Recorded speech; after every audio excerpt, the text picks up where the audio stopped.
تو بات کرنے دو. ٹھیک ہے بات کرو تم ابھی تم نے بات کی نا. ابھی کتنا ٹائم چاہیے؟ تم 5 منٹ تم بات کرو, 5 منٹ میں بات کرتا ہوں. ٹھیک ہے نہیں دیکھو نا 5 منٹ کی بات نہیں ہے, 10 منٹ کی بات نہیں. میں نے کہا, میں نے بنیاد میں جو سوال رکھا مجھے نکالا, بالکل دور رکھا آپ نے. میں نے کہا جو دین تشیع ہے, جو حضرت آدم علیہ السلام سے لے کر حضرت محمد صلی اللہ علیہ وسلم تک جو دین آیا ہے, اس میں تعریف ہے اللہ کی. اس میں بنیادی مقصد یہ ہے وما خلقت الجن والانس الا لیعبدون, کہ لوگوں کا تعلق اللہ سے جڑ جائے.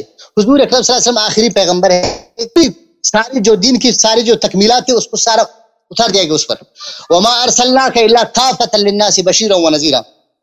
اب اس میں جو دین آیا ہے اللہ کی تعریف کی. ابھی میں آپ کے آس پاس دیکھ رہا ہوں, اللہ کا نام کدھر ہے؟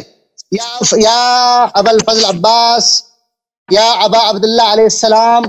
دیکھو بھائی کیا ہے, اللہ نے یہی دین بھیجا تھا کہ ہمارا تعلق لوگوں سے. دیکھو میری بنیادی سوال یہی ہے, آپ مجھے ادھر ادھر نکال رہے ہو, مجھے مت نکالو نا. میں بنیاد میں کہہ رہا ہوں جو دین اللہ نے اتارا تو اپنے تعارف کے لیے, اپنے پہچان کے لیے, اپنی عبادت کے لیے, کہ انسان اپنے خالق کو پہچانے, اپنے مالک کو پہچانے, رب کو پہچانے, لوگوں کے ساتھ نہ جوڑے. ابھی آپ لوگ کس کے ساتھ جوڑے بھائی صاحب؟ آپ میں سے کوئی اللہ کے ساتھ اور اللہ کے حجت کے ساتھ. ہم اللہ کو جانتے ہی نہیں ہے نبی کے بغیر. ہم اللہ کو نبی کے بغیر جانتے ہی نہیں ہیں. ہم اللہ کو نبی کے اور نبی کو اہل بیت علیہ السلام کے بغیر جانتے ہی نہیں ہیں. ہمارے پاس دین ہی نہیں ہے سوائے یہ کہ اللہ نے نبی بھیجا ہے. نبی نہ ہوتے تو اللہ کا دین نہ ہوتا, اور اہل بیت علیہ السلام نہ ہوتے تو نبی کا دین نہ ہوتا صلی اللہ علیہ وسلم. بات سنو نا, میں یہی کہتا ہوں کہ بنیادی جو دین اللہ نے بھیجا ہے اپنے تعارف کے لیے الحمدللہ رب العالمین, سارے تعریف اللہ کے لیے. پھر موضوع چینج کیا نا انہوں نے, پھر موضوع چینج کیا. نہیں چینج نہیں ہے. حدیث کرتا میں بات کرو. سوال نہیں ہے, دیکھو تم نے نبی کو بیوقوف بنا دیا بھائی. علیاری صاحب ایک بات سنو. میں آپ کی خدمت میں عرض کر رہا ہوں کہ جو دین اللہ نے بھیجا ہے انسانیت کے لیے, انسانیت کی ہدایت کے لیے, اس کی نجات کے لیے, کیا تشیع کا یہی دین ہے؟ آپ کے مجالس میں اللہ نہیں ہے, اللہ کا رسول نہیں ہے. آپ کے مجالس میں آپ کے ذاکر یہی نہیں کہتے, آپ کے معمم جو بڑے بڑے علماء وہ نہیں کہتے. آپ لوگ اللہ کو چھوڑ کر لوگوں کے ساتھ پھنسے ہوئے ہیں. آپ لوگوں کے ساتھ پھنسے ہوئے بھائی صاحب.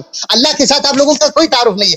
دیکھو میں چاہتا تھا کہ اللہ سب بکواس کر رہے ہیں, جھوٹ کہہ رہے ہیں. ہم نماز پڑھتے ہیں تو اللہ کے لیے, قرآن پڑھتے ہیں تو اللہ کے لیے, حج جاتے ہیں تو اللہ, سب دنیا جانتی ہے کہ شیعہ نماز پڑھتا ہے, شیعہ حج پہ جاتا ہے, شیعہ رمضان میں روزے رکھتا ہے. یہ کیا ہوئی, شیعہ قرآن پڑھتا ہے, شیعہ تہجد پڑھتا ہے. یہ کیا بکواس کر رہے ہیں؟ شیعہ اللہ کو نہیں جانتا. بھائی موضوع کا آپ چینج کر رہا ہے, اب مجھے بات کرنے دیں. دیکھیں میرا سوال یہی ہے, سوال کرتے کرتے یہ دین اللہ نے اتارا. بھائی یہی میرا سوال ہے بھائی صاحب. بنیادی سوال ہے کہ جو دین اللہ نے اتارا انسانیت پر, انسانیت کی ہدایت کے لیے, اس میں کیا ہے کہ اللہ کی پہچان ہو, اللہ کی تعریف ہو, اللہ کا ذکر ہو, اللہ کا شکر ہو, اللہ کی عبادت ہو. آپ لوگوں کے مذہب میں اللہ کی تعریف نہیں ہے. اچھا میرے محترم دیکھو اب سنو اب چپ کرو پلیز. یہ جہالت باتیں ہمارا ٹائم ضائع نہ کرو. دیکھو میرے محترم, یہ کہتے ہیں کہ ہم شیعہ مذہب میں اللہ کی تعریف ہی نہیں ہے. یہ تو اس کا جواب دینے کی ضرورت ہی نہیں ہے. آپ کسی دن کھول لیجئے انشاءاللہ تبارک و تعالی صحیفہ سجادیہ, حضرت امام زین العابدین علیہ الصلوۃ والسلام کی دعائیں وہاں پہ دیکھ لیں کہ کس طرح ہمارے ائمہ طاہرین علیہ السلام اللہ تعالیٰ کے سامنے گڑگڑاتے تھے. میں لیکن موضوع کو آپ کو موضوع چینج کرنے نہیں دوں گا. یہ آپ کی چالاکی ہے. ابھی ہمارا اور آپ کا اختلاف, ابھی ہمارا اور آپ کا اختلاف اللہ کے صفات پر ہے, لیکن اللہ کی عبودیت پہ نہیں ہے. ابھی دیکھو نا, بھائی بات کرنے دو نا. سوال یہی ہے, اب بھائی جواب دوں یا نہ دوں؟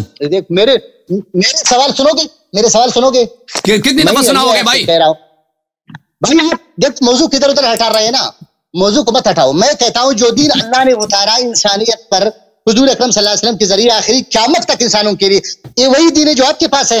سمجھ گیا. یہ اسی ایک سوال کو انہوں نے 20 مرتبہ تکرار کیا نا.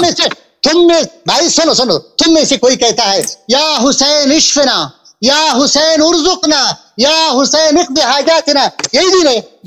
یہ اور سوال ہے بھائی صاحب, یہ اور سوال ہے. یہ مزید دیکھیں کیا آپ لوگوں کے دین میں سارے شرک اور بدعت ہے, اللہ سے نہیں ہے. یا ابا عبداللہ الحسین, یا ابا الفضل العباس, یا اللہ کیوں نہیں کہتے؟ آپ کو کیا تکلیف ہے بھائی صاحب؟ اچھا آپ لوگوں کو نہیں کہتے کہ اللہ او بھائی صاحب پلیز اب دیکھو, تم مجھے کہتے ہو کہ چپ کرو میں تاکہ میں سوال کروں, پھر آپ 3-4 مختلف سوال کرتے ہو. جو کرو اس طرح سوال سے مجھے مت ہٹاؤ. ایک سوال یہ ہے کہ میرے محترم آپ نے شروع میں جو تم اپنے دین کو قرآن, بھائی چپ کرو پلیز, مجھے بھی بات کرنے دو نا مولوی صاحب. ایک سوال ہی کرنا ہے آپ نے جواب تو دینا نہیں, آپ نے سوال کرنا. میں نے سوال سن لیا آپ کا, آپ سن لیں. آپ نے جو شروع میں آ کے سوال کیا تھا بھائی صاحب, وہ اور سوال تھا. آپ نے کہا وہی سوال ہے وہ آپ خرافات ہے, شرک ہے, بدعت ہے. اب بھائی بات کرنے دو. آپ نے سوال کیا تھا کہ یہ دین وہی اللہ وہی دین ہے جو اللہ کی جانب سے آیا. اب آپ مزید سوالات کر رہے ہیں نا. آپ نے شروع میں آزاداری کے متعلق بھائی بات کرنے دو پلیز. آپ نے سوال کیا تھا آزاداری کے متعلق. آپ نے سوال کیا تھا, ابھی سوال کیا ہے کہ مثلا آپ یا حسین کہتے ہو, یا عباس کہتے ہو, یا علی کہتے ہو, تو یا اللہ نہیں کہتے. دیکھیں میرے محترم ناظرین, میں نے آپ کا جو بنیادی سوال تھا, میں نے یہ سب میں نے کہا تھا کہ یہ اسی فروعات, اسی کی جو اساسی اختلاف ہے, اسی اساسی اختلاف سے بعد فرعی اختلافات نکل جاتے ہیں. نماز ہمارا آپ سے مختلف ہے, روزہ آپ سے مختلف ہے, بہت ساری چیزیں ہمارے سے مختلف. ہمارے پاس آ جائے نا, آپ لوگ جو نماز پڑھتے ہیں وہ نماز بدعت ہے, وہ گناہ ہے. آپ لوگ جو وضو بناتے ہیں وہ قرآن کے خلاف ہے. آپ لوگوں کا جو ماہ رمضان میں جس وقت افطار کرتے ہو اسی وقت آپ اپنے روزے کا جو ہے باطل کر دیتے ہو. آپ جو تراویح پڑھتے ہو اللہ کی عبادت کی بجائے آپ شیطان کی عبادت کر رہے ہیں کیونکہ وہ بدعت ہے. ہمارے پاس آ جاؤ تو ہم بھی یہی کہیں گے, آپ کو سنائیں گے کہ یہ سب آپ کی بدعت ہے. آپ جو اہل بیت طاہرین علیہم الصلوۃ والسلام کو نہیں مانتے, یہ کفر باللہ, ٹھیک ہے نا. ہمارے نزدیک آپ کا دین باطل ہے. ہم یہ سب اختلافات کہاں سے آئیں؟ یہ ایک بات ہے, اس کا ایک جڑ ہے, وہ مسئلہ امامت, مسئلہ خلافت. مسئلہ امامت, مسئلہ خلافت میں ہمارے آپ سے اختلاف ہے. ہم نے آپ کی خدمت میں پیش کیا میرے عزیز, جس کو تم خلیفہ مانتے ہو نا, تمہاری اپنی کتب سے میں نے ثابت کیا کہ رسول پاک صلی اللہ علیہ وسلم نے انہی کی خلافت کے متعلق فرمایا کہ میرے بعد ایسے خلفاء آئیں گے جن کا ظاہر نہیں, سنو ابھی میری باری ہے. اب جن کا ظاہر انسان ہوگا, ان کا باطن شیطان ہوگا. وہ میری ہدایت پہ نہیں ہے, میری سنت پہ نہیں. جو ان کی تصدیق کرے وہ میرے دشمن ہے, جو ان کی اتباع کرے وہ میری دشمن ہے. جو ان سے دشمنی کرے, جو ان کی اعانت نہ کرے, وہ میری امتی ہے. میں اس کے نبی ہوں, میں اس کی شفاعت کروں گا. اور اس کی نشانی بتائی. نشانی کیا ہے کہ یہ امارت السفہاء ہے, یہ سفہاء ہیں. پھر ہم دیکھتے ہیں کہ صفی کون ہے. قرآن میں آ جاتے ہیں, صفی بتا دیا قرآن نے کہ صفی کون. آپ ایک لفظ رد نہ کر سکے. میں نے بخاری سے ثابت کیا, سنن نسائی سے صحیح سند کے ساتھ ثابت کیا کہ قرآن میں کس کو صفی کہا گیا. مزے کی بات یہ ہے میرے بلکہ درد کی بات یہ ہے کہ اپنے آپ کو امتی کہتا ہے, اور کہتا بھی ہے میرے محترم ناظرین کہ اگر ایک شخص قرآن کے ایک لفظ پہ بھی یقین نہ رکھے وہ کافر ہوتا ہے. میں نے اس سے سوال کیا کہ جب قرآن کہتا ہے کہ ابو بکر عمر صفی ہیں تو آپ کیوں تصدیق نہیں کرتے؟ نہیں چپ کرو, تم نے قرآن کا انکار کرتے ہو. پھر اسی ابو بکر عمر کی امامت و خلافت جس کو رسول پاک صلی اللہ علیہ وسلم نے اس کو باطل قرار دیا, قرآن نے اس کو سفاہت قرار دیا, ان کو گمراہ قرار دیا, باطل, اس کے بچانے کے لیے اس نے رسول پاک صلی اللہ علیہ وسلم کی نبوت کا انکار کر دیا. کیونکہ پاگل جو ہے نا, پاگل کبھی نبی نہیں بنتا. ایک شخص جو مجنون ادواری, اس کو مجنون ادواری بولتے ہیں. ایک شخص ابھی صحیح ہے پھر پاگل ہو جاتا ہے. نہیں سنیں, نہیں میری بات نہیں, سنو مولوی صاحب تم بھاگنے کی کوشش کر, موضوع چینج کرنے کی کوشش کر رہے ہو. یہاں پہ جو باتیں مجھے بات کرنے دو. دیکھو ابھی میری باری. تم نے ایک بولتا ہے مجنون ادواری کس کو کہتے ہیں؟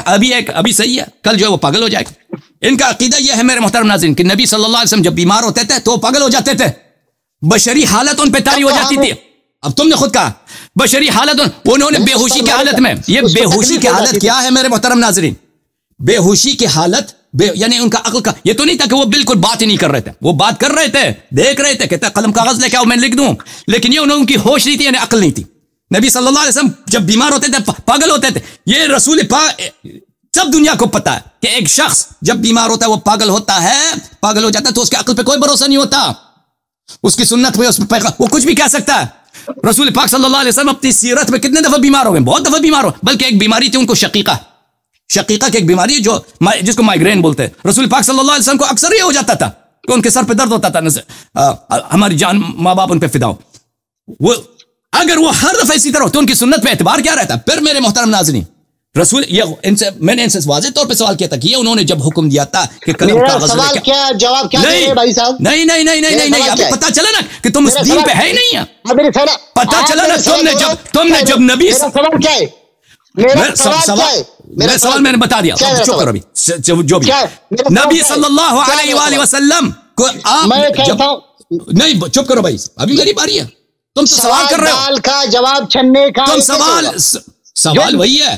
دیکھو مسئلہ امامت, مسئلہ خلافت پہ ہمارا آپ سے نزاع ہے. مسئلہ امامت کے لیے تم اس شخص کو امام مانتے ہو جس کو اللہ اور رسول نے بیوقوف پاگل جاہل کہا ہے. دیکھو یہ میرا علیاری صاحب, یہ میرا سوال نہیں ہے, یہ میرا سوال نہیں ہے. امامت اور خلافت پر دوسری نشست میں بات کریں گے اگر موقع ملا. میرا جواب یہی ہے تمہارے لیے. بنیادی طور پر یہ کہہ رہا ہوں